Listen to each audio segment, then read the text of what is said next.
Es que le toca hacer el amortiguador. Has visto que tiene esto gripado, cabrón.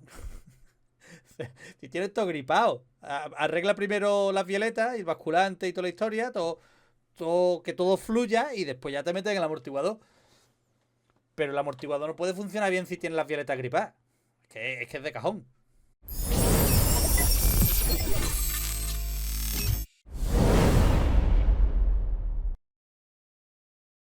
Vamos a verlo. Borja, por ti, ¿eh? Por ti. Vamos a verlo. Me has dicho que es un vídeo de preparando suspensión, entiendo. Venga, vamos a verlo. Son 18 minutitos. Que entre que hablamos y no hablamos nos ponemos en 20. Walks Tech Talk. Today we are going to be talking about suspension and more importantly how we can make sure that your suspension is working as good as absolutely possible. And we're going to be doing it for pretty much free as long as you've got some tools and some grease on hand. Now I'd be willing to bet that 99% of you guys watching this video don't have your suspension quite perfectly installed on your motorcycle, and of course that's leaving some performance benefits on the table. And I'm not just talking to the guys with the 30-year-old two-strokes out there. Even if you have a brand new 2020. El tener una moto, usa una suspensión bien ajustada, es que yo ya os digo, yo sabéis que con la de aire no me hice a ella, y he estado un año con ella, toca aquí, toca allí, la revalvulamos entera, métele 3,1 de PSI, métele 3, métele 2,9. No, tío, no. Y ya les montamos la Showa doble cartucho. Y yo fui a Priego con las suspensiones recién puestas, que Paco me dijo, pruébala y me llama. Y yo no lo quise molestar en fin de semana y tal. Pero después, cuando hablé con él, digo, hay varios momentos que le explico y tal. Y me dijo, quítale dos clics abajo porque eso es que no, el rebote lo tiene lento. Y me echó la bronca. Te dije que me llamara. Digo, ya, pero da igual. Total, que le quité los 2 clics. Con simplemente 2 clips, también os digo, una suspensión revalvulada y bien hecha, cada clip se nota una barbaridad. Una moto de serie, tú le tocas un montón de clips y apenas se nota. Le quité 2 clips y se lo dije, tío, parece que está más suave la suspensión. Me dice, no es más suave, es que copia mejor el terreno. Antes te comía el primer bache, y antes de que terminara de escupir, digamos, de soltar la suspensión, ya te estaba comiendo el otro. Lo tenía muy lento. Entonces, tu sensación es de que te estás peleando con la suspensión, digamos, ¿no? Y ahora lo va... O sea, tú ves un vídeo y la moto va, y tú apenas te enteras. Eso es lo ideal. Factory Edition 450. I'll be the first one to tell you these things do not come. Pero ya os digo, una suspensión de serie que sí, que no te digo que no se note, pero en una suspensión bien revalvulada, cada clic se nota una barbaridad. Una barbaridad. Perfectly pristine, but you are probably still leaving some performance on the table. And in today's video, I'm going to talk about how you guys can unlock that potential and get. A mí Paco me dice, esto está para tocarlo. O sea, aunque tú creas que va bien, probamos, quitamos aquí, ponemos allí, más compresión, menos, hasta que demos como con la tecla. Or at least a revalve and a respring. But not many people talk about the last crucial step with the installation of this stuff to make sure that it's actually working properly. And I'll go out on a limb and say that you guys would be better off with a properly aligned, greased, and torqued set of bone stock. Voy a cerrar un poco. Dice, mucha gente se gasta mucho dinero en suspensiones y después no las tiene bien ajustadas. Dice, entonces, me juego que el 99% de las personas, si las de serie las tuvieran bien ajustadas, irían mejor que gastándose $1000 en otras suspensiones.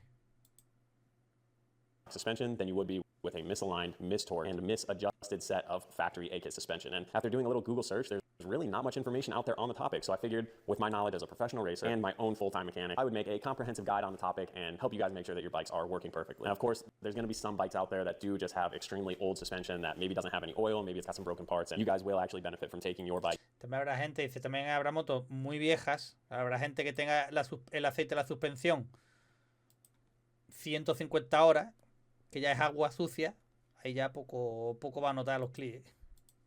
To a reputable suspension company like TCD Racing, who I use and I recommend. But for the vast majority of you guys, just making sure that your stuff is properly lubricated, torqued, aligned, and adjusted. Those 4 things are the important ones, and that's what we're going to be going over today. So without further ado, let's jump into it. So let's go ahead and start with the rear of the motorcycle, because the rear is much easier. There's a lot less things that you need to align properly, but it is a little bit more labor intensive because greasing the rear end of this machine is, it's a little bit of a process. I'm not going to run through step by step how to take your linkage apart and your swing arm off and grease all of the linkage bearings and all that. That would be its own 15-minute video, and I'm super down to make a video on that if you guys are interested in seeing exactly how to do that. There are some videos out there, and I've actually done it in a couple videos as well. So I'll link those down below, and I'll also put some video up on the screen. I'll be doing that right now. But even if you have a brand new bike, these things come from the factory with just the tiniest little layer of grease on them, and they're going to work fine in that state, but they're not going to last very long. So I always recommend this thick. Y te está diciendo, aunque sea una moto nueva, dice, trae muy poca grasa.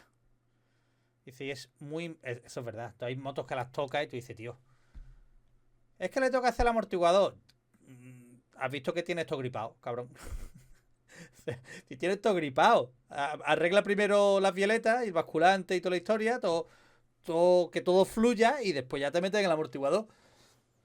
Pero el amortiguador no puede funcionar bien si tienes las violetas gripadas. Es que es de cajón. Last you the entire time that you have your motorcycle. So si los rodamientos, si los cuidas, le durarán mucho tiempo. Eso me pasa a mí. Yo los de la Honda, la próxima vez que eso, probablemente ya los cambie. Pero es que yo los cambié nuevos hace 5 años, o 6, 5 o 6 años. Y es verdad que este último año, como tengo la 4,5, pues ruedo con las 2. Pero si hace 6 años, 5 años le he pegado tralla que te cagas. Pero como cada pocos meses los saco, los limpio, los engraso, los mantienes. Que la última vez que lo hicimos en directo, la gente me decía, ¿están oxidados? Digo, no he oxidado, cabrón. Es de esta de cobre. Pasta de cobre, que es colócido.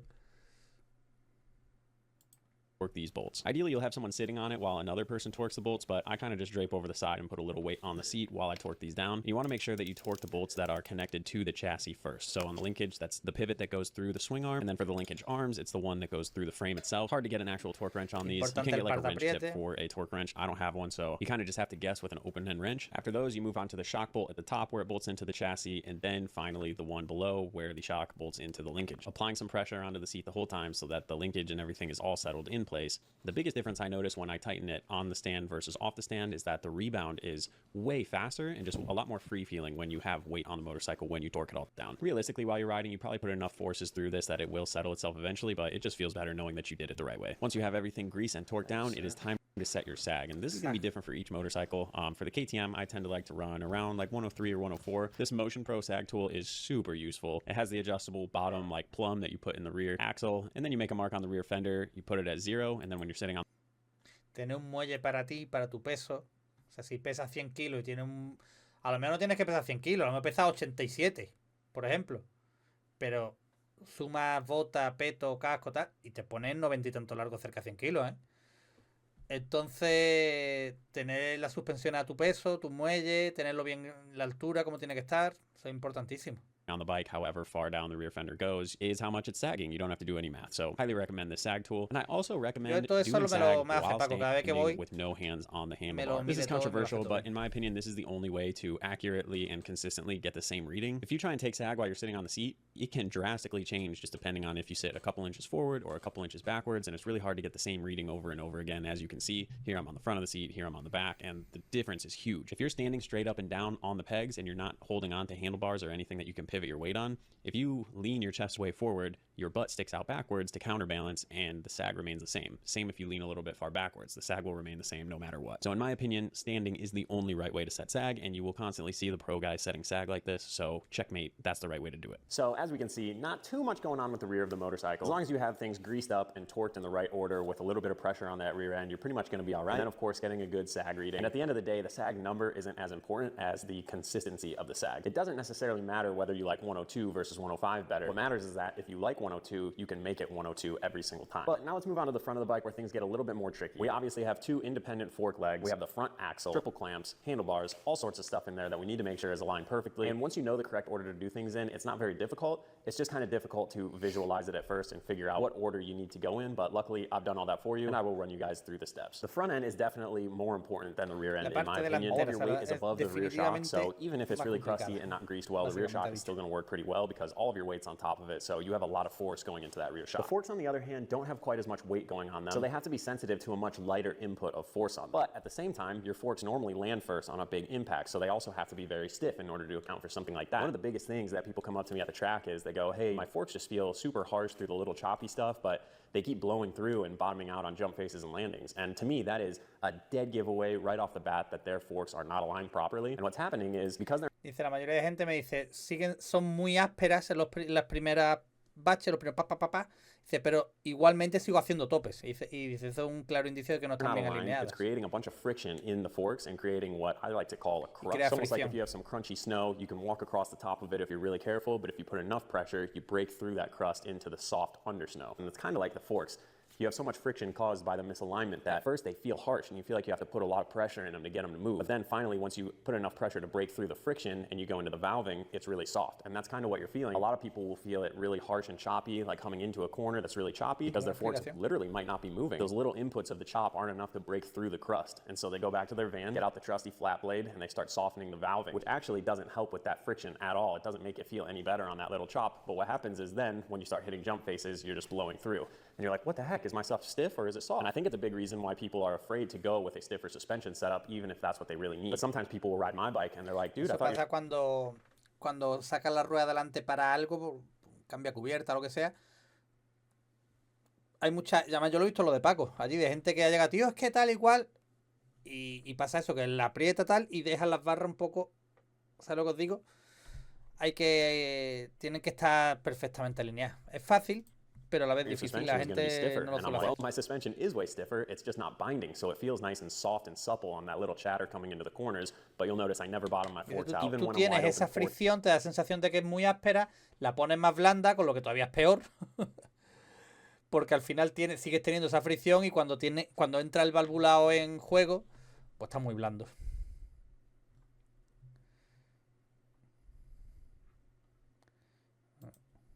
You can lift up on the front end and it'll settle like 2 inches higher than if you press down on the front end and let it come up to its natural sitting spot. There could be like 3-4 inches discrepancy between settling down and settling up. And that's just due to the fork friction caused by a misalignment. The first thing people notice when they sit on my bikes, they're like, dude, how are your forks so soft? Like, you can barely just breathe on the bar pad and the forks will go up and down because it's just so smooth. And whether I pull up on my forks and let them settle or push down on the forks and let them rise to settle, they'll stop in almost the exact same spot, if not like maybe half an inch out of place. And part of that comes to having a good company do your suspension like TCD, but a much bigger factor is just aligning your forks correctly. So I'll stop talking and I'll run you guys through the steps. First step is going to be to remove and clean every single bolt so that you can re-grease it with a little bit of anti-seize so that you can get some accurate creo que son 17 newtons, si no torque specs. But of course you can't take all the bolts out at the same time. So we're just going to take out the very lower pinch bolt on both sides of the triple clamp, clean those, and then snug them back in so that we can go ahead and remove all the other bolts to clean without the forks falling out on the floor. As you can see, my preferred method of cleaning the bolts is just a little bit of Scotch-Brite wrapped around the threads and then use an impact wrench to drive the bolt in and out just to get threads really clean of any old grease, dirt, Loctite, whatever might have been on there. Then just a little bit of anti-seize on the threads and on the back of the head of the bolt on the area that's going to be making contact with the triple clamp just so that when you're torquing this down, that lowers the friction and you'll get an accurate torque spec. With those 2 bolts back installed, you are free to remove every other bolt in the triple clamp, including the steering stem pinch bolts and top lock nut. You're going to want to leave the lock nut still on so that your triple clamp doesn't fall through, but you can loosen that up, as well as the 4 fork lug axle pinch bolts in the bottom. We're going to be cleaning, greasing, and torquing those as well, and then you can go ahead and remove the front wheel as well. Now that we've got everything lined up, it is time to just go into a cleaning frenzy. It's very, very important to just get this stuff ultra clean so that you can torque it perfectly. Arguably the most critical part of aligning your front end is making sure de grasa, de tal, con la dinamométrica puede que no sean tan precisos a la hora de... O sea, eso es riza el rizo, ¿eh? Pero tienes razón, no había caído yo en eso. Leg is going to be aligning itself, so you have to make sure that both the axle is super polished and clean here. So I take a little bit of Scotch-Brite and get it as clean as possible, and then of course we break out the legendary Mother's aluminum polish and go to town on this thing. Really doesn't require a whole lot of effort to get a perfectly mirror finish, so just put a little time in, get it super smooth, because this is a very crucial part of the process. And as I said, we're going to go ahead and do the same to the non-brake side fork lug hole. A ver si lo explica. Cuando tú metes el eje y aprietas la rueda y aprietas los tornillos, yo normalmente antes de apretarlo suelo meter... La primera vez yo recuerdo hace años me dijo Paco, esto a lo mejor no te va a gustar. Y ahora te voy a explicar el por qué. Bueno, la mía los tiene aquí delante, pero vamos. Le metí un destornillador muy finito antes de apretarlo y al meterlo, claro, eso se abre y hace... ¡poc! Y va a su sitio. Y me dijo, ¿te has dado cuenta cómo ha ido a su sitio? Digo, sí. Y básicamente es para alinearla, ¿no? Imagino que lo hará ahora.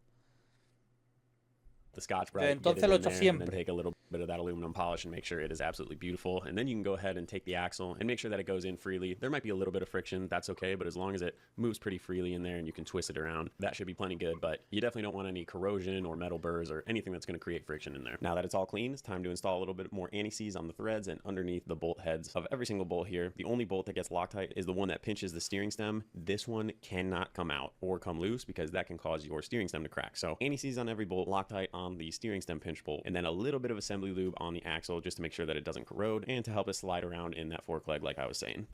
Yo no suelo hacer eso de darle un limpiado tan de esto. The sweet sound of clean, well lubricated bolts going into a clean thread. You'd love to hear it. Now moving on to the fork alignment, there's a bunch of steps here that you have to do in the right order. And steps 1 and 2 are inserting the fork tubes and tightening the lower pinch bolts. And when I say tighten, I just mean barely snug. Of course, we already did that. So step 3 is to snug the steering stem cap. This essentially squeezes the top and the bottom triple clamp on the head tube of your frame. So it's important to get these squished down before you go ahead and try to set your fork height. Because obviously if you set your fork height and then squish these together, your fork height is going to change. So you don't have to get them super tight, but just pretty snug. Step 4 is to go ahead and set your fork height. So just loosen that one pinch bolt on either side and try and get each fork leg the exact same height. That's going to be like the first important step for aligning your fork. And then just go ahead and snug that very bottom pinch bolt to lock those forks in place. If your forks are at different heights, obviously your axle is going to bind a little bit from one fork leg to the other. Then you go ahead and install your front wheel, and this is the part where things get tricky and easily the most important step in aligning your front end. So when you tighten your axle nut, it pulls your axle all the way through both fork legs and the hub of your wheel, and it bottoms out on the brake side of your bike. Está diciendo eso.